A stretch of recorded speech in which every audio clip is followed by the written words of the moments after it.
चीन की विशाल दीवार को कौन नहीं जानता है। यह सिर्फ चीन ही नहीं बल्कि दुनिया की भी सबसे लंबी दीवार है। यह दुनिया के 7 अजूबों में शामिल है, जिसे अंग्रेजी में ग्रेट वॉल ऑफ चाइना कहते हैं। इस दीवार को बनाने के लिए ईंट, पत्थर, लकड़ी और धातुओं का इस्तेमाल किया गया है।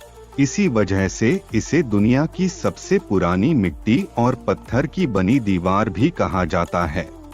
इस दीवार की लंबाई को लेकर थोड़ी असमंजस की स्थिति है, क्योंकि साल 2009 में किए गए एक सर्वेक्षण में इसकी लंबाई 8,850 किलोमीटर बताई गई थी, जबकि साल 2012 में चीन में ही किए गए एक राजकीय सर्वेक्षण के मुताबिक चीन की दीवार की कुल लंबाई 21,196 किलोमीटर है। यह शोध चीन के एक प्रमुख समाचार पत्र शिन्हुआ में भी प्रकाशित हुआ था। इस दीवार का निर्माण किसी एक राजा ने नहीं बल्कि चीन के कई राजाओं ने अलग अलग समय में करवाया है।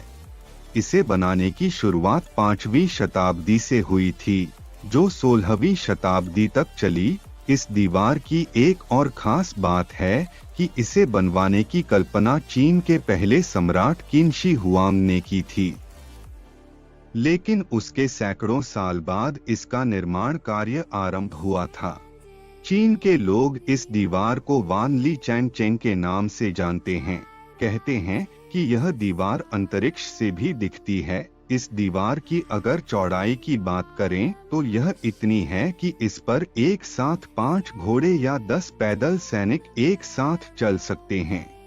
कहते हैं कि इस दीवार को बनाने में करीब 20 लाख मजदूर लगे थे, जिसमें से 10 लाख लोगों ने अपनी जान गंवा दी थी। माना जाता है कि उन्हें दीवार के नीचे ही दफना दिया गया था। यही वजह है कि इस दीवार को दुनिया का सबसे बड़ा कब्रिस्तान भी कहा जाता है।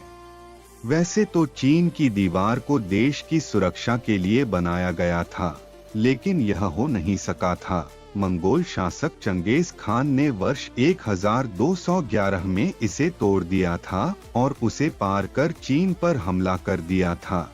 लंबी होने की वजह से इस दीवार की ऊंचाई हर जगह एक समान नहीं है। यह किसी जगह पर 9 फीट ऊंची है तो कहीं पर 35 फीट ऊंची है।